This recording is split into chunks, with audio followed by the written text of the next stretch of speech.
이사야서. 앞 영상에서 우리는 1장부터 39장까지 이사야가 예루살렘의 심판과 소망에 대해 전하는 메시지를 살펴보았습니다. 그는 하나님께 불순종한 이스라엘 지도자들을 꾸짖고 아수르와 바벨론을 통해 이스라엘이 하나님의 심판 아래 놓일 것을 예언했죠. 39장은 이사야가 예루살렘이 바벨론에 의해 멸망하고 포로로 잡혀갈 것을 예언하는 것으로 끝났고 100년 후 슬프게도 예언은 이루어졌죠. 하지만 소망은 있습니다. 정결케 된 새 예루살렘에서 장차 오실 메시아를 통해 하나님 나라가 회복되고 모든 열방이 평화 가운데 하나 되는 것. 40장부터는 바로 이 위대한 소망에 대한 이야기입니다. 첫 부분인 40장부터 48장은 이스라엘에 대한 소망과 위로를 선포합니다. 바벨론의 포로 기간은 끝났고 이스라엘의 죄가 사하여졌으며 새 시대가 시작될 것을 말이죠. 이 백성은 다시 예루살렘 본향으로 돌아갈 것이며 그곳엔 하나님의 나라가 임하고 열방이 그의 영광을 볼 것이라고요. 여기서 잠시 생각해볼 중요한 질문이 있습니다. 과연 누가 이걸 선포하는 걸까요? 이 소망의 메시지의 화자는 누구일까요? 이 부분은 누군가 포로 생활에서 돌아온 사람의 관점으로 기술되어 있습니다. 즉, 에스라와 느헤미야서에 묘사되는 그 시대 말이죠. 하지만 이사야는 이때보다 150년 전에 죽었는데 그럼 어떻게 된 걸까요? 많은 사람들은 이사야가 자신이 살았던 시대에 선포한 것은 맞지만 마침 미래로 옮겨지기라도 해서 포로에서 돌아온 200년 후의 미래 세대에게 말한 것이라고 생각합니다. 그런데 이사야서를 보면 뭔가 다른 일이 벌어지고 있었다는 단서가 발견되는데요. 8장, 29장, 30장에서 우리는 이사야가 이스라엘 지도자들에게 거절당한 후 두루마리에 심판과 희망의 메시지를 써서 밀봉하고 그것을 미래의 증인이 되어줄 제자들에게 전했다고 기록되어 있죠. 결국 이사야는 하나님의 말씀이 이루어질 것을 기다리며 죽습니다. 기억해볼까요? 1장부터 39장은 심판에 대한 이사야의 예언이 성취되었음을 보여주었습니다. 그는 참된 선지자였죠. 포로 기간이 끝난 후 오랫동안 이사야의 예언을 간직한 제자들은 그 두루마리를 열어 소망의 말씀을 자신들의 시대에 적용하기 시작하죠. 이 관점에서 이사야서는 그의 예언으로 구성된 첫 부분, 그리고 그의 제자들의 글을 통해 하나님께서 이사야의 소망의 메시지를 미래 세대에 전하시는 책인 것입니다.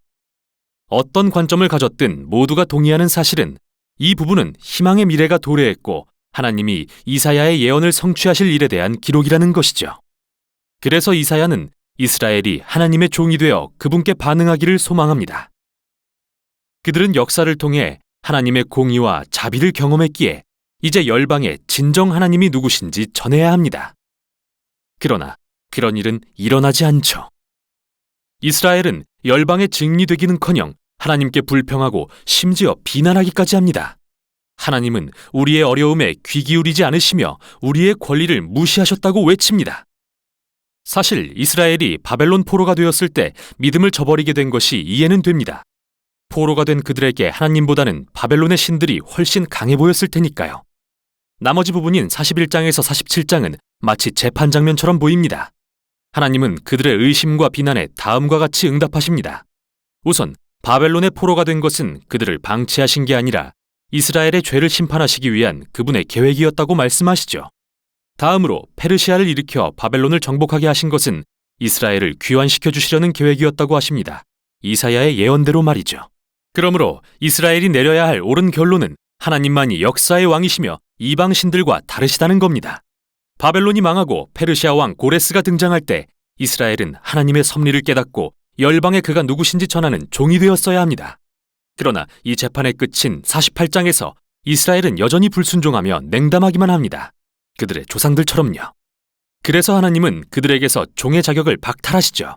하지만 열방을 복주시겠다는 임무는 여전해서 이사야는 하나님이 이를 위해 새 일을 행하실 것이라 말합니다. 이제 49장에서 55장으로 넘어갑니다. 여기에는 하나님의 종이라 불리는 인물이 소개되는데 그는 이스라엘이 하지 못한 하나님의 임무를 완성할 자이죠. 하나님은 이 종에게 이스라엘이라는 칭호를 주시고 임무를 맡기십니다. 첫째, 이스라엘이 그들의 하나님께 돌아오도록 회복하라. 둘째, 열방을 향한 하나님의 빛이 되어라.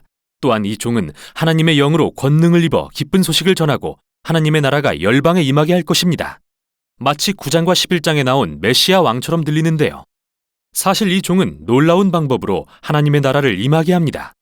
그는 사람들에게 거절당하고 매를 맞고 자기 백성의 손에 죽임을 당할 것입니다. 실제로 그는 고소당하고 십자가형에 처해질 것이며 자기 백성의 죄를 대신해 죽게 됩니다.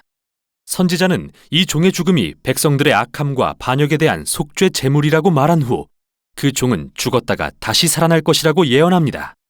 또 이 죽음으로 백성들이 하나님 앞에 의롭게 될 수 있는 길이 열렸다고 선포하는데 이는 바로 하나님과 바른 관계를 맺는 것이죠. 이 부분은 사람들이 그 종에게 반응하는 두 가지 방법을 묘사하는 걸로 결론을 내립니다. 어떤 사람은 겸손하게 죄에서 돌이켜 하나님의 종이 자기를 대신해서 행하신 일을 인정할 것이죠.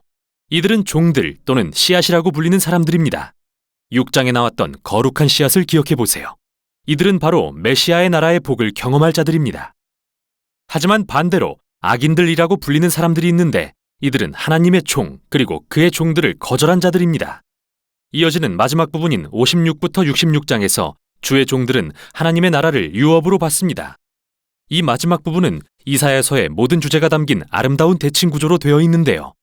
정중앙에 있는 세 개의 신은 성령으로 권능을 입은 종이 하나님 나라의 복음을 가난한 자들에게 전하는 모습을 그리고 책의 앞부분에 나왔던 모든 소망의 약속들을 다시 한번 확인시켜줍니다. 하나님의 종들이 거하는 새 예루살렘은 이제 하나님의 공의와 자비, 복이 열방으로 흘러가는 장소가 될 것입니다. 그리고 중앙을 둘러싸고 두 개의 긴 회개의 기도가 나옵니다. 이 기도를 통해 종들은 이스라엘의 죄를 고백하고 세상의 악함을 보며 한탄하죠. 그들은 하나님의 용서를 구하며 그의 나라가 하늘에서처럼 이 땅에 임하기를 간구합니다. 이 기도의 양쪽에는 많은 양의 시 모음집이 있는데요. 종들의 운명과 그들을 핍박하는 악인들의 운명이 대조를 이루는 부분이죠. 하나님은 악과 이기심, 우상 숭배로 그의 선한 세상을 더럽힌 이들을 공의로 심판하시며 그의 도시에서 영원히 제거하시겠다고 말씀하십니다. 하지만 하나님 앞에서 겸손히 자신의 악을 회개하는 그의 종들은 용서함을 받고 새 예루살렘을 유업으로 받게 됩니다. 그곳은 다시는 죽음과 고통이 없는 완전히 새롭게 된 피조 세계죠. 이제 끝으로 이 책의 가장 바깥 부분을 보겠습니다. 이렇게 새로워진 하나님의 나라에서는 온 열방 사람들이 초대되어 하나님의 언약 백성이 되게 하시며 그들을 창조하고 구속하신 주님을 알 수 있게 됩니다. 이사야서는 하나님의 이 모든 언약의 약속이 성취되는 웅대한 환상으로 끝을 맺습니다. 하나님은 고난받은 종이 되신 왕을 통해 열방의 언약 백성을 만드시고 하나님의 공의가 실현되어 새로운 피조세계가 도래할 것을 기대하게 하시죠. 또 마침내 하늘에서와 같이 이 땅에 그의 나라가 임하실 것입니다. 이것이 이사야서의 강력한 소망의 메시지입니다.